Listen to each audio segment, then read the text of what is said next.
பிரியமான கர்த்தருடைய பிள்ளைகளை இப்பொழுது வஞ்சலன் இந்த ப்ரோக்ராமின் மூலமாக உங்களை சந்திப்பதில் நான் பெரும் மகிழ்ச்சி அடைகிறேன். இன்றைக்கும் கூட நாம் பாவம் என்றால் என்ன என்பதை குறித்தும் பாவத்திலிருந்து மீண்டு வரவேண்டிய வழியை குறித்தும் நான் இன்று தியானிப்போம்.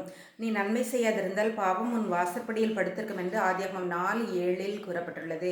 பிரியமான கர்த்தருடைய பிள்ளைகளை நாம் நன்மை செய்ய அறிந்திருக்க வேண்டும். நன்மை செய்யத்தக்கவர்களுக்கு நன்மை செய்ய வேண்டும். நீ பொருத்தனை பண்ணாதிருந்தால் உன்மேல் பாவம் இல்லை என்று உபாகமம் 23:22 கூறப்பட்டுள்ளது.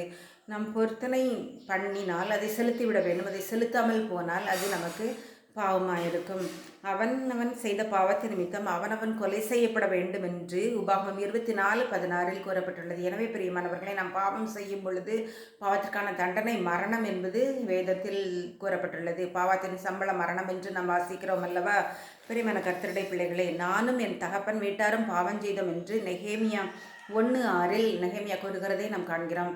எனவே பிரியமானவர்களே, நம்முடைய பாவத்தை நாம் ஒத்துக்கொள்ள வேண்டிய நிலையில் நாம் இருக்கிறோம்.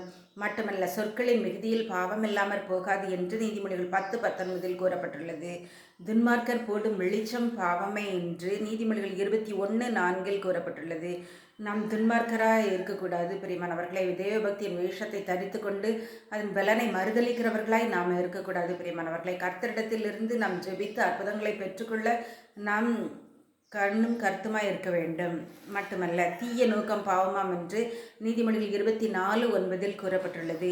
பாவம் செய்கிறவன் பிசாசினால் உண்டாயிருக்கிறான் என்று 1 யோவான் 3:8 கூறப்பட்டுள்ளது. பிரியமான கர்த்தருடைய பிள்ளைகளை, அவருடைய குமாரனாகிய இயேசு கிறிஸ்துவின் ரத்தம் சகல பாவங்களையும் நீக்கி நம்மை சுத்திகரிக்கும் என்று வேதம் கூறுகிறது.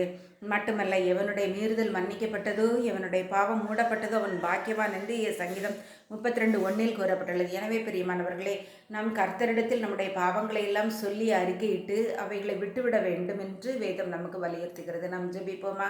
அன்புள்ள பரமபிதாவாகிய கர்த்தாவே, இந்த வேளையிலும் இந்த சமத்திற்கு வர கொடுத்த தயவுக்காக என் அங்கியோடும் துதிக்கிறோம், ஸ்தோத்தரிக்கிறோம் தகப்பனை. பாவம் எதெல்லாம் பாவம் என்று எங்களுக்கு இன்று கற்பித்தீர் சுவாமி. அந்த பாவமான வழிகளில் இருந்து நாங்கள் விடுபட்டு உண்மையை சார்ந்து கொள்ள எங்களுக்கு உதவி செய்திடலாம். இவனுடைய பாவம் மன்னிக்கப்பட்டதோ, இவனுடைய மீறுதல் மன்னிக்கப்பட்டதோ அவன் பாக்கியவான் என்று உங்களுடைய வேதம் கூறுகிறது அல்லவா சுவாமி. என் தேவனாகிய கர்த்தனை கிருபை கூர்ந்து எங்களுடைய பாவங்களையும் எங்களுடைய அக்கிரமங்களையும் எல்லாம் மன்னிக்க வேண்டும் என்று சொல்லி ஜெபிக்கிறோம். இயேசு கிறிஸ்துவின் ரத்தம் எங்களை சுத்தமாக்கும் என்று நாங்கள் அறிகிறோம், அறிக்கையிடுகிறோம். நாங்கள் செய்தது பாவம் என்று ஒத்துக்கொள்கிறோம். மீட்பர் இயேசுவின் நாமத்தில் ஜெபிக்கிறேன் நல்ல பிதாவே, ஆமேன்.